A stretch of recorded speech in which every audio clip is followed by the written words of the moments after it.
नमस्कार दोस्तों, YouTube channel exam learner में आपका स्वागत है। दोस्तों, इस वीडियो में हम लोग करंट अफेयर्स टॉप 50 क्वेश्चंस को देखेंगे जो यूपी पीसीएस प्रीलिम्स एग्जाम 2023 के लिए काफ़ी महत्वपूर्ण है और इनमें से क्वेश्चन आपको पीसीएस परीक्षा में देखने को जरूर मिलेगा। तो वीडियो को आप लोग लाइक शेयर कर दीजिएगा। चैनल पे पहली बार आए हैं तो चैनल को सब्सक्राइब कर लीजिएगा, साथ में बेल आइकन को प्रेस कर लीजिएगा जिससे आने वाले अगले वीडियो का नोटिफिकेशन आपको पहले मिलता रहे। और इसका पीडीएफ आपको हमारे टेलीग्राम चैनल पर मिल जाएगा। नीचे डिस्क्रिप्शन में टेलीग्राम का लिंक भी दे दिया गया है, वहाँ से ज्वाइन करके आप पीडीएफ भी डाउनलोड कर सकते हैं। तो आइए देखते हैं आज का प्रश्न जो है। पहला क्वेश्चन है कि 13 दिसंबर 2022 को प्रधानमंत्री ने किस नेता की 150वीं जयंती के उपलक्ष्य में एक स्मारक सिक्का और डाक टिकट जारी किया है?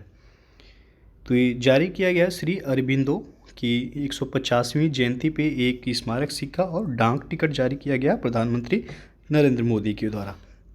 तो डी ऑप्शन यहाँ पे सही हो जाएगा। दूसरा प्रश्न है, भूजल पर संयुक्त राष्ट्र जल शिखर सम्मेलन 2022 का आयोजन कहाँ किया गया है? तो ये आयोजन किया गया है पेरिस में, फ्रांस के पेरिस में इसका आयोजन किया गया है। और तीसरा प्रश्न है कि ईशान किशन के संदर्भ में निम्नलिखित कथनों पर विचार कीजिए। पहला दिया गया कि उन्होंने बांग्लादेश के खिलाफ वनडे में दोहरा शतक लगाया, और दूसरा कि वह ओडीआई में दोहरा शतक बनाने वाले केवल चौथे भारतीय बल्लेबाज बने, और तीसरा है कि ईशान किशन ने एक दिवसीय अंतर्राष्ट्रीय वनडे में सबसे तेज दोहरा शतक बनाने का विश्व रिकॉर्ड इन्होंने बनाया है। तो ऊपर दिए गए कथनों में से कौन सा सही है? तो यहाँ पे तीनों ही सही है, आपका सी विकल्प सही हो जाएगा, 1, 2 और 3। चौथा प्रश्न है, निम्नलिखित में से किस राज्य के अलुवा में स्थित एक बीज फार्म कार्बन न्यूट्रल का दर्जा हासिल करने वाला देश का पहला बीज फार्म बन गया है? तो ये है केरल में, डी ऑप्शन यहाँ पे सही हो जाएगा। और पांचवा प्रश्न है कि अंतर्राष्ट्रीय श्रम संगठन यानी कि ILO की 17वीं एशिया प्रशांत क्षेत्रीय बैठक दिसंबर 2022 में कहाँ आयोजित की गई है? तो सिंगापुर में इसका आयोजन किया गया है। और दिसंबर 2022 में किस हवाई अड्डे पर भारत के सबसे बड़े बिजनेस जेट टर्मिनल और देश के पहले चार्टर गेटवे का उद्घाटन किया गया? तो किया गया है कोचीन अंतर्राष्ट्रीय हवाई अड्डे पर, डी ऑप्शन यहाँ पे सही हो जाएगा। और हाल ही में ड्रोन सेवाओं के माध्यम से दवाएं पहुंचाने वाला पूर्वोत्तर भारत का पहला राज्य कौन बन गया है?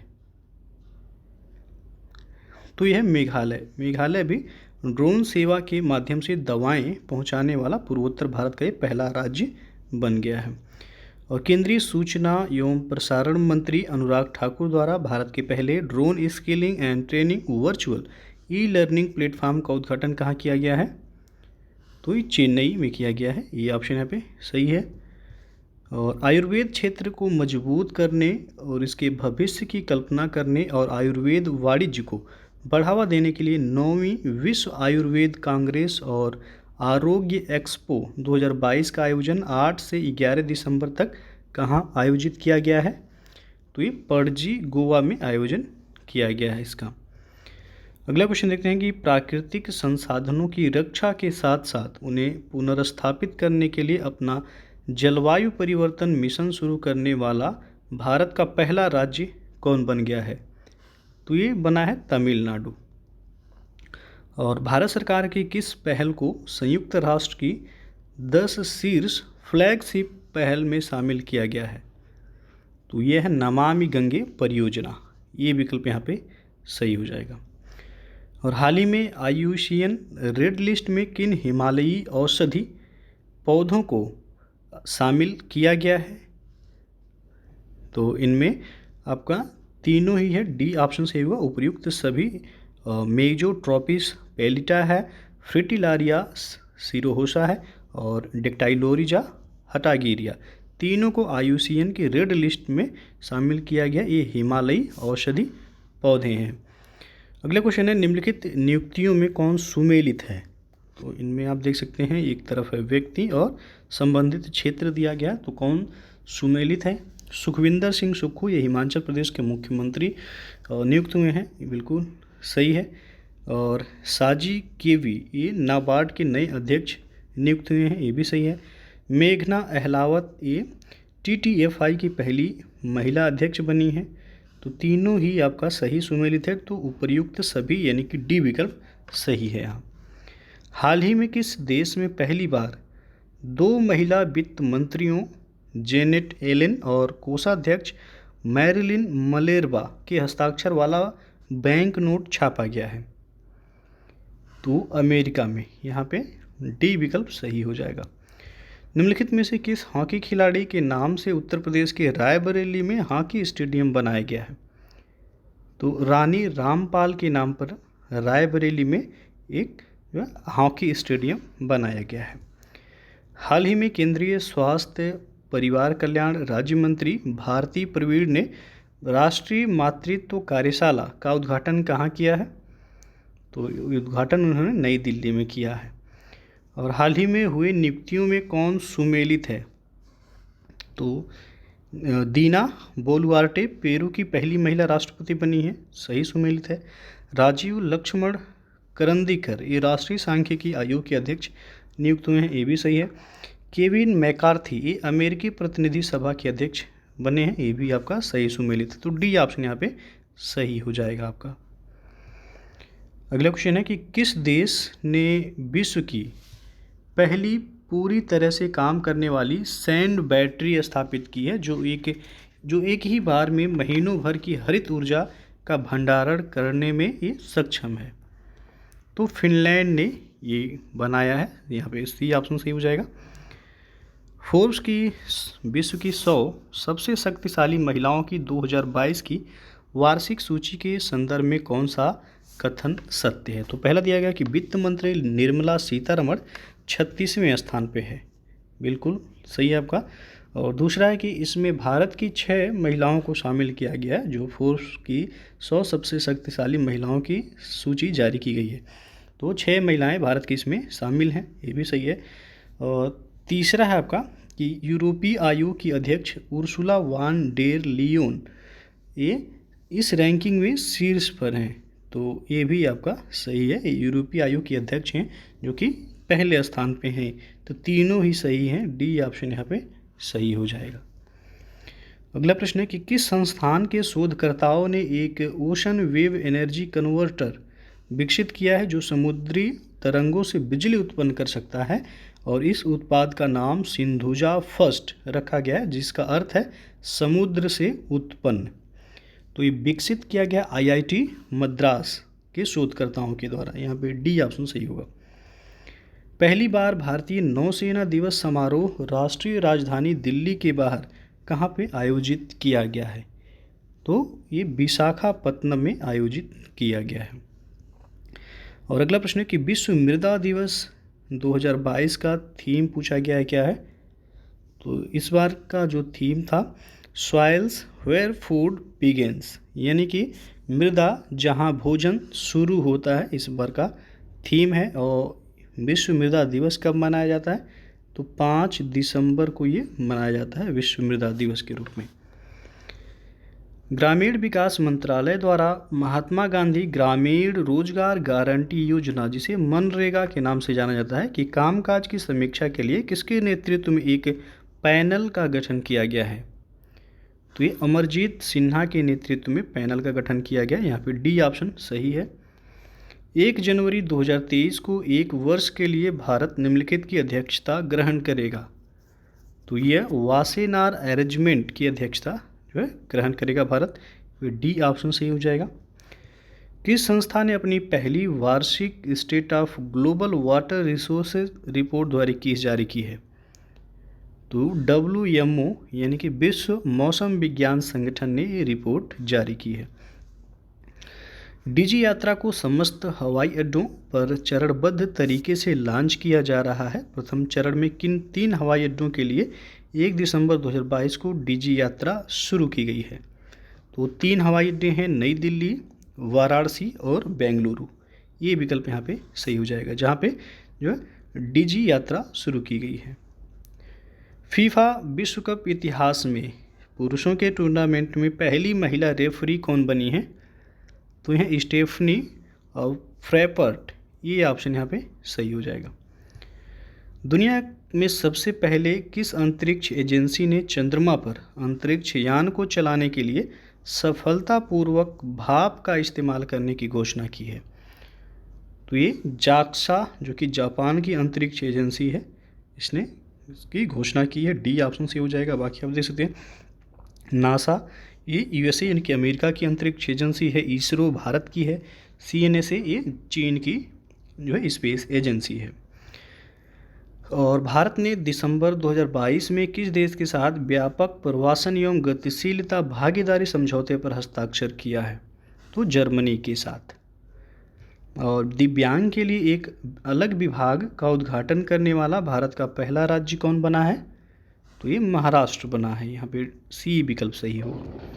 हाल ही में रक्षा सचिव गिरधर अरमाने ने पहले तटीय सुरक्षा शिखर सम्मेलन का उद्घाटन कहाँ किया गया है? तो यह किया गया है चेन्नई में। बी विकल्प यहाँ पे बिल्कुल सही है। और हाल ही में अपनी तरह का पहला जनजातीय शीतकालीन महोत्सव आयोजित किया गया, तो जम्मू कश्मीर में इसका आयोजन किया गया है। और हाल ही में किस राज्य सरकार ने वन डिस्ट्रिक्ट वन स्पोर्ट योजना शुरू की है? तो यह उत्तर प्रदेश राज्य सरकार के द्वारा वन डिस्ट्रिक्ट वन स्पोर्ट योजना शुरू की गई है। और इसके पहले वन डिस्ट्रिक्ट वन प्रोडक्ट योजना भी यूपी के द्वारा ही शुरू किया जा चुका है। तो इसी तर्ज पर जो है वन डिस्ट्रिक्ट वन स्पोर्ट योजना शुरू किया गया यूपी द्वारा। Semi high speed Vande Bharat express train को संचालित करने वाली पहली महिला कौन बनी है? तो यह सुरेखा यादव। ये ऑप्शन यहाँ पे सही हो जाएगा। सतत खेती 2022 के लिए मृदा स्वास्थ्य प्रबंधन पर राष्ट्रीय सम्मेलन कहाँ आयोजित किया गया, जिसका उद्घाटन केंद्रीय कृषि मंत्री नरेंद्र सिंह तोमर ने किया है? तो यह नई दिल्ली में इसका उद्घाटन किया गया है। भारत का पहला गोल्ड एटीएम में दुनिया का पहला रियल टाइम गोल्ड एटीएम कहाँ लगाया गया है? तो यह हैदराबाद में लगाया गया है। यहाँ पे सी ऑप्शन सही होगा। हाल ही में विदेशों में प्रवासी कामगारों से 100 अरब डॉलर का प्रेषण प्राप्त करने वाला दुनिया का पहला देश कौन बन गया है? तो ये अपना देश है भारत। यहाँ पे ए ऑप्शन सही हो जाएगा। नेत्रहीनों के लिए तीसरा T20 विश्व कप क्रिकेट टूर्नामेंट 2022 के संबंध में कौन सा कथन सत्य है? तो आप देख सकते हैं कि पहला है कि भारतीय क्रिकेट टीम ने बांग्लादेश को हराकर नेत्रहीन T20 वर्ल्ड कप जीत लिया है। सही है। भारत ने इस बार नेत्रहीन T20 वर्ल्ड कप की मेज़बानी भी की है। ये भी सही है। और नेत्रहीन T20 वर्ल्ड कप के ब्रांड एम्बेसडर जो थे युवराज सिंह थे। तो तीनों ही सही है। डी ऑप्शन सही होगा। उपर्युक्त सभी यहाँ पे सही हैं। कोलंबिया में आयोजित भारोत्तोलन विश्व चैंपियनशिप में मीराबाई चानू ने कौन सा पदक जीता है? तो मीराबाई चानू ने रजत पदक यहाँ पे इन्होंने जीता है। बी ऑप्शन सही हो जाएगा। प्रधानमंत्री नरेंद्र मोदी ने ग्लोबल मिलेट्स यानी कि श्री अन्न सम्मेलन का उद्घाटन किया। इस अवसर पर उन्होंने अंतर्राष्ट्रीय मिलेट्स वर्ष 2023 पर एक डाक टिकट और सिक्का भी जारी किया गया है।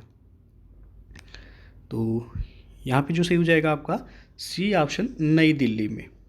प्रधानमंत्री नरेंद्र मोदी के द्वारा नई दिल्ली में ग्लोबल मिलेट्स यानी कि श्री अन्न सम्मेलन का उद्घाटन किया गया है। और वर्ष 2023 को जो है मिलेट्स वर्ष भी घोषित किया गया। इस अवसर पर एक डाक टिकट और सिक्का इनके द्वारा जारी किया गया। उपन्यास all the lives we never lived के लिए अंग्रेजी भाषा का वर्ष 2022 का साहित्य अकादमी पुरस्कार किसे प्रदान किया गया है? तो ये दिया गया अनुराधा राय को। ये ऑप्शन यहाँ पे सही हो जाएगा। फीफा विश्व कप 2022 में सर्वाधिक गोल करने वाले खिलाड़ी का गोल्डन बूट पुरस्कार किसे प्रदान किया गया?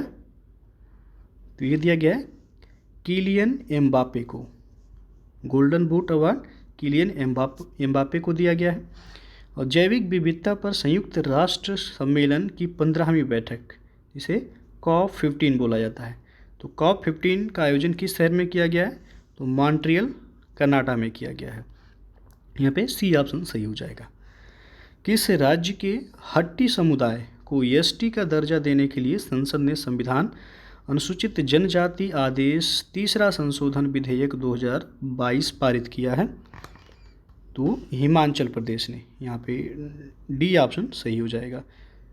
और राज्यसभा के इतिहास में सदन के उपसभापति के पैनल में शामिल होने वाले पहले मनोनीत सदस्य कौन बने हैं? तो ये हैं पीटी उषा। डी ऑप्शन यहाँ पे सही है। और केंद्रीय सड़क परिवहन और राजमार्ग मंत्री नितिन गडकरी ने किस कंपनी के भारत के पहले जमानत बांड बीमा उत्पाद को लॉन्च किया है? तो यह है Bajaj Allianz general insurance company. यहाँ पे सी ऑप्शन सही हो जाएगा। और विचार की स्वतंत्रता के लिए यूरोपीय संसद का 2022 सखारोव पुरस्कार किसे प्राप्त हुआ है? तो यूक्रेन के लोगों को यह पुरस्कार प्राप्त हुआ है। फीफा विश्व कप 2022 से संबंधित निम्नलिखित कथनों पर विचार कीजिए। पहला है final match Lucille iconic stadium में खेला गया। तो फीफा का फाइनल मैच जो है लुसेल आइकॉनिक स्टेडियम में खेला गया था, सही है। अर्जेंटीना ने तीसरी बार फीफा विश्व कप फुटबॉल का खिताब जीता है, ये भी सही है। अर्जेंटीना ने पेनाल्टी पर फ्रांस को 4-2 से हराकर फीफा विश्व कप जीता है, तो ये भी आपका सही है। चौथा है कि लियोनेल मेसी ने फीफा विश्व कप में सर्वश्रेष्ठ खिलाड़ी का गोल्डन बॉल पुरस्कार, तो बूट पुरस्कार किलियन एम्बापे को दिया गया था और गोल्डन बॉल पुरस्कार जो है लियोनेल मेसी को दिया गया था, ये भी आपका सही है। तो ऊपर दिए गए कथनों में से कौन सा सही है? चारों ही सही है यहाँ पे, तो ऑप्शन ए यहाँ पे डी सही होगा। 1, 2, 3 और 4। अगला क्वेश्चन है कि भारत जल प्रभाव शिखर सम्मेलन IWIS 2022 का 7वां संस्करण 15 से 17 दिसंबर 2022 तक कहाँ आयोजित किया गया? तो ये आयोजित किया गया है नई दिल्ली में। बी ऑप्शन यहाँ पे सही हो जाएगा। और अंतिम प्रश्न है कि स्टील इंडस्ट्री में कार्बन उत्सर्जन में कमी लाने के लिए लॉन्च किए गए भारत के पहले ग्रीन स्टील ब्रांड का क्या नाम है? तो यह कल्याणी फेरेस्टा, ये ऑप्शन यहाँ पे सही हो जाएगा। दोस्तों ये था आपका करेंट अफेयर्स टॉप 50, जो कि एग्ज़ाम के लिए काफ़ी महत्वपूर्ण है। जो लोग UPPCS प्रीलिम्स एग्ज़ाम दे रहे हैं 14 मई को, उनके लिए काफ़ी महत्वपूर्ण है। आप लोग वीडियो को पूरा देख लीजिएगा। और साथ में GS का भी जो है मॉडल पेपर अपलोड किया गया है, तो उसे भी आप देख सकते हैं। UP स्पेशल का भी वीडियो अपलोड किया गया, तो चैनल की प्लेलिस्ट में जाएगा, आपको वहाँ से सभी वीडियो मिल जाएंगे। वीडियो अच्छा लगा हो तो लाइक शेयर कर दीजिएगा। चैनल को सब्सक्राइब नहीं किए हैं, सब्सक्राइब कर लीजिएगा। तो वीडियो को पूरा देखने के लिए बहुत बहुत धन्यवाद।